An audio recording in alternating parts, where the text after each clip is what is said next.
Shut up and sit down. 29.5 positive and negative effect of globalisation. अब देखिए globalisation जो है उसका क्या क्या पॉजिटिव इफेक्ट हुआ, सकारात्मक प्रभाव, और क्या क्या नेगेटिव इफेक्ट हुआ, नकारात्मक प्रभाव क्या हुआ, आइए देखते हैं। No doubt the 21st century world is in the thick of globalization, which is chiefly economic in focus, although there are striking cultural and political dimensions also. अब देखिए इस पे कोई शक नहीं है कि जो 21वीं सदी है, इस समय ये जो ग्लोबलाइजेशन है, मतलब पूरा दुनिया एक हो गया है, वो किस चीज़ पर ध्यान केंद्रित कर रहे हैं कि आर्थिक जो फायदा है वो हो, लेकिन साथ ही साथ यहाँ पर सांस्कृतिक रूप में भी और इसका राजनीतिक रूप भी है। The end of the Cold War and near universal adoption of privatization and economic liberalization as the only route to growth and development served as the right setting for significant changes in the conduct of economic or business transaction during the 1990s। अब देखिए शीत युद्ध, cold war खत्म हो गया और पूरे विश्व में प्राइवेटाइजेशन की बात होने लगी, इकोनॉमिक लिबरलाइजेशन की बात होने लगी, ठीक है। तो इससे क्या हुआ कि बहुत सारे विकास हुए, बहुत सारे बदलाव आए आर्थिक और जो व्यावसायिक लेन देन था उसमें 1990 से। There were other developments which contributed to the deepening of globalization। और भी बहुत सारे विकास के कार्य हुए जिससे ग्लोबलाइजेशन जो है पूरा विश्व एक होता गया। Advance in information and communication technology that are associated with use of computer and internet have heralded the electronic age। अब देखिए इंफॉर्मेशन टेक्नोलॉजी, कम्युनिकेशन टेक्नोलॉजी, इसमें विकास हुआ, तो कंप्यूटर आया, इंटरनेट आया, तो इससे जो इलेक्ट्रॉनिक एज आ गया। आज आप जो पढ़ाई कर रहे हैं, आप कैसे पढ़ रहे हैं? आप मोबाइल से पढ़ रहे होंगे, या तो कंप्यूटर से, आप यूट्यूब के माध्यम से, या कहीं से भी हमारा वीडियो देख रहे हैं। तो ये क्या है? ये एक इलेक्ट्रॉनिक एज है। Along with the existing financial institution of the world, like the International Monetary Fund (IMF) and the World Bank, whose power and reach now have become global, an equally powerful new organization dedicated to promotion of free trade has come into being।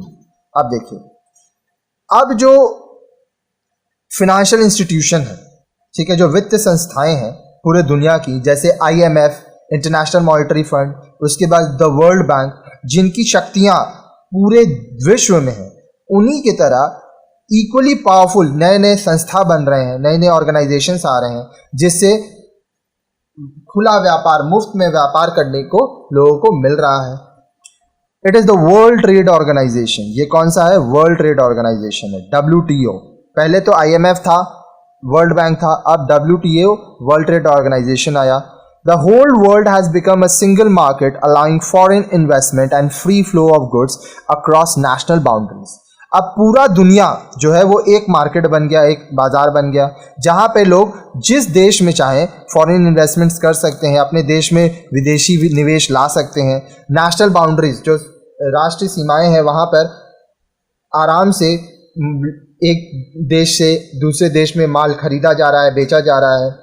In the new climate, multinational corporations have gained global respect and access। अब ये जो नया माहौल बना, इसमें जो MNCs है, multinational corporations, उनको ग्लोबल रिस्पेक्ट मिला और एक्सेस मिला, क्योंकि ये बहुत बड़े थे, तो ये पूरे विश्व में काम कर रहे हैं। Globalization is the process of integrating the world into one market to enable easy movement of capital, goods, information and even workers across borders with no barriers। अब देखिए ग्लोबलाइजेशन का मतलब क्या हुआ? पूरा दुनिया एक बाजार बन गया, ठीक है।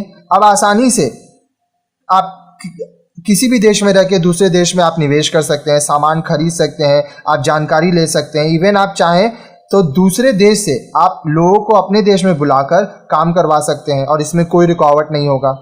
Private firms can invest and disinvest at will, locate production centers at a profit yielding and cost reducing anywhere in the world, hire employees of foreign origin on cheaper rates, assign work to far away people with the desired skill and experience, and flood markets in the developing countries with consumer and other goods for sale at rates competitive to local products and safely take back profits। अब देखिए जो private firms थे ठीक है, जो निजी business है, व्यापार है, वो लोग क्या करते हैं, वो लोग अपने मन से जब चाहे पैसा निवेश करें, जब चाहे पैसा अपना निवेश वापस ले लें, वो जहाँ चाहे अपना प्रोडक्शन सेंटर लगा सकें, दूसरे विदेशों से अपने लिए लोगों को एम्प्लॉयज़ ला सकें कम पैसा देके। उसके बाद वो चाहे तो आउटसोर्सिंग करें, अपना काम दूसरों को दे दें जिनके पास वो क्षमता हो, वो स्किल हो, एक्सपीरियंस हो। फिर पूरे बाज़ार में जहाँ पर डेवलपिंग कंट्री है वहाँ पे कंज्यूमर गुड्स या दूसरे तरह के प्रोडक्ट वो बेचें लोकल प्रोडक्ट के दाम पर, और जो प्रॉफिट है वो उसका फ़ायदा उठाएं। All this is happening with the help of technology access to which is not yet universal or equal. अब ये सब कैसे हो पा रहा है, क्योंकि टेक्नोलॉजी आ गया, ठीक है। अगर टेक्नोलॉजी नहीं होता तो आप भारत में रह के विदेशों से काम नहीं कर पाते। The globalization process as manifested in the activities of multinational corporation, media giants and non-governmental organization has considerably undermined the sovereign prerogatives of the state structure in the third world. अब ये देखिए हम लोग तीसरी दुनिया में हैं जहां पर जो ग्लोबलाइजेशन है इसमें क्या हो रहा है, मल्टीनेशनल कॉर्पोरेशन जैसे कोका कोला हुआ, कोक, उसके बाद मैकडॉनल्ड्स हुआ, ये सब क्या है, बड़े बड़े कंपनीज हैं, ठीक है।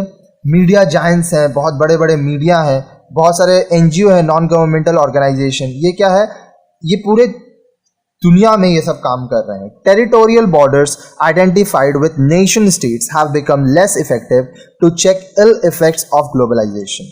अब देखिए हर एक देश का अपना क्षेत्र है तो उसका सीमा है, ठीक है, तो वो अब कम हो गया है, उसका इफेक्टिवनेस कम हो गया है ग्लोबलाइजेशन का जो नेगेटिव इम्पैक्ट है उसको देखने के लिए। The bulk of the world community, the developing countries has become part of the globalisation with great hope.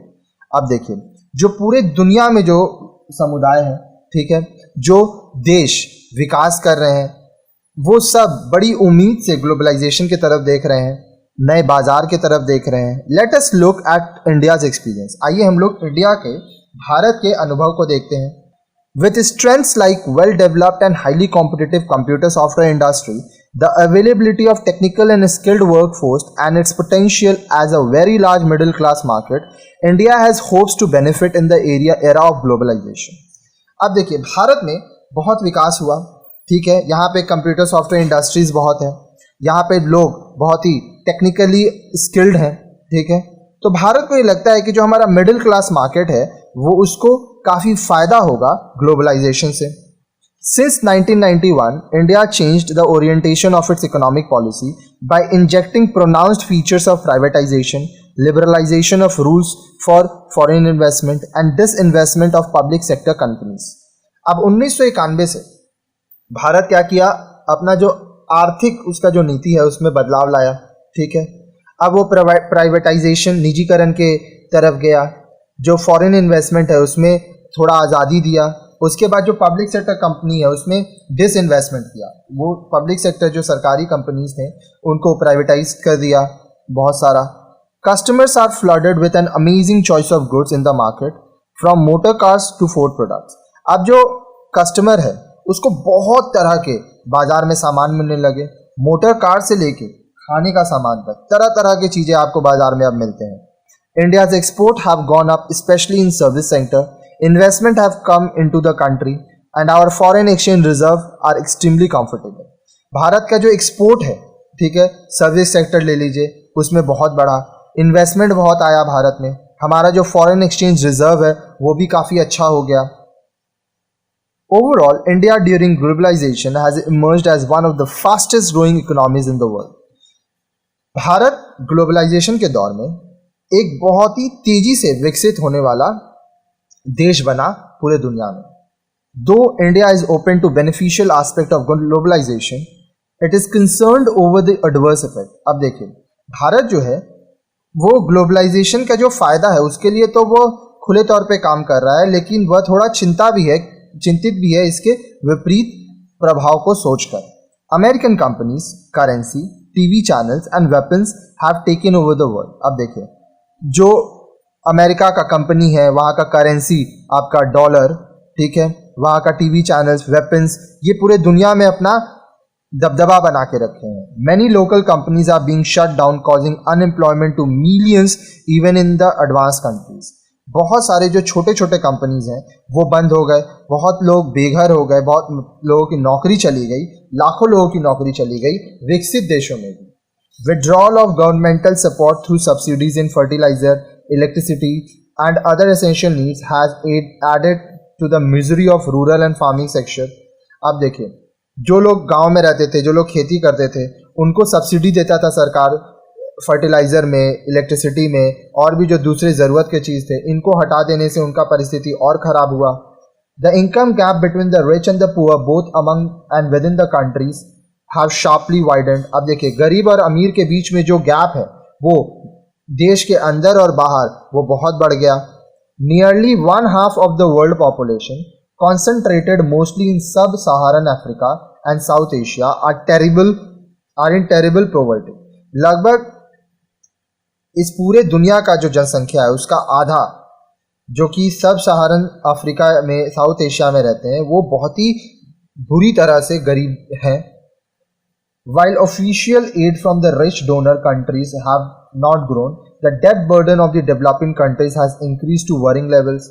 अब देखिए, जो औपचारिक रूप में जो मदद मिलता था अमीर देशों से वो तो उतना नहीं बढ़ा, लेकिन जो विकास कर रहे हैं देश, उनका जो डेब्ट है, उनके ऊपर जो भार है वो बहुत ज़्यादा बढ़ गया है.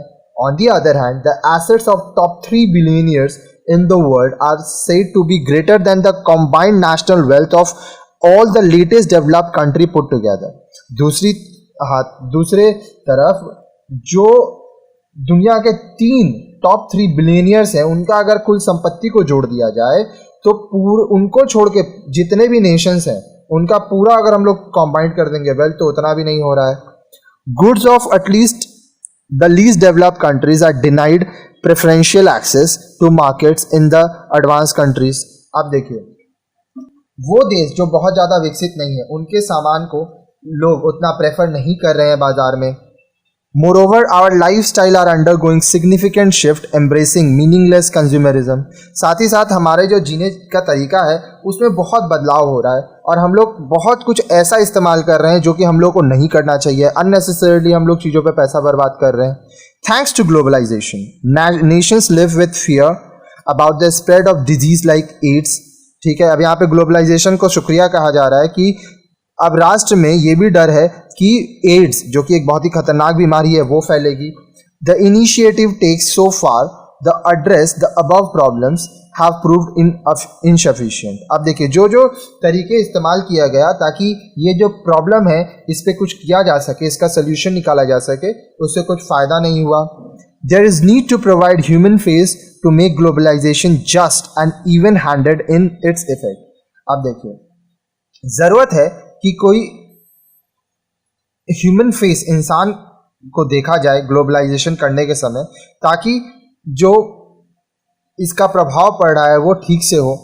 Otherwise the credibility of the contemporary world order may come under question. नहीं तो ये जो नया दुनिया बन रहा है ये किस हिसाब से बन रहा है, किसके लिए बन रहा है, इस पर सवालिया निशान उठेगा, क्योंकि बहुत सारे लोग बर्बाद हो गए. वॉट यू हैव लर्न, आपने अभी तक क्या सीखा?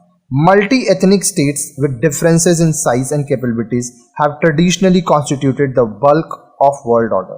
अब देखिए, बहुत सारे जाति वाले देश हैं इस दुनिया में, अलग अलग साइजेस के, अलग अलग क्षमताओं के, अलग अलग जनसंख्या के, तो इससे जो दुनिया का क्रम है उस पर भार पड़ा. The few powerful countries have played significant role in shaping the world order by setting certain rules and principles to guide relations among countries. अब कुछ जो ताकतवर देश हैं, ठीक है, वो क्या किए, वो बहुत ही महत्वपूर्ण उनका काम रहा ताकि इस दुनिया पर वो कुछ नियम कानून लाए जिससे अलग अलग देशों में संबंध बनेगा. Peace and development have become the most important goals of the world order for the past century. अब देखो, अगर पूरे 100 साल की मैं बात करूं तो वहाँ पे शांति, विकास, इस बारे में ज़्यादा जोर दिया गया, हर एक देश पर विकास किया जाए. But these goals have been ill served by the cold war and the emergence of the bipolar world for nearly half a century during 1945 to 1990. लेकिन ये जो उद्देश्य था ये पूरा नहीं हो पाया, कोल्ड वॉर की वजह से और बाईपोलर वर्ल्ड की वजह से, जो कि लगभग 50 साल तक थे, 1945 से 1990 तक. During this period, however, the European Union and the non-aligned movement gained some influence and tried to make the world multipolar. अब ये जो समय काल था, इसमें जो यूरोपियन यूनियन थे, जो संघ थे, और जो नॉन अलाइंड मूवमेंट थे, इनको कुछ इन्फ्लुएंस मिला, ये सामने आए और ये कोशिश की कि मल्टीपोलर वर्ल्ड बने, बहुत सारे इसमें राज्य हों, देश हों. The end of the Cold War and the emergence of the United States as the most powerful country made the world unipolar. अब कोल्ड वॉर खत्म हुआ और उसके बाद जो अमेरिका है, यूनाइटेड स्टेट्स, वो सबसे ताकतवर देश बना और इससे ये पूरा दुनिया यूनिपोलर, एक देश हो गया. This shift in the world order has only added problems, especially in the context of political instability in different parts of the world. अब ये जो बदलाव आया दुनिया में, इससे बहुत सारे समस्याएं आई, खासकर राजनीतिक अस्थिरता आई. The economic globalization, which has swept the world like a hurricane, has only induced income inequalities between peoples and countries. अब देखिए, आर्थिक रूप में जो आर्थिक ग्लोबलाइजेशन की बात की जा रही है, उससे क्या हुआ, ये पूरे दुनिया में एक तूफान की तरह आया और इससे लोगों के बीच में, देशों के बीच में बहुत आर्थिक असमानताएं आ गई. गरीब और गरीब होता गया, अमीर और अमीर होता गया. तो इस तरह से ये चैप्टर भी हमारा यहाँ कंप्लीट होता है. अगर आपकी कोई भी डाउट है तो नीचे कमेंट सेक्शन में कमेंट कीजिए. हमारे वीडियोस को जितना ज़्यादा हो सके लोगों के संग शेयर कीजिए. और अगर आप कुछ पर्सनली पूछना चाहते हैं तो यहाँ पे मेरा नंबर दिया गया है, इसमें व्हाट्सएप, हाइक और टेलीग्राम पे है, तो वहाँ पे आप कमेंट करके, मैसेज करके अपना सवाल पूछ सकते हैं. धन्यवाद.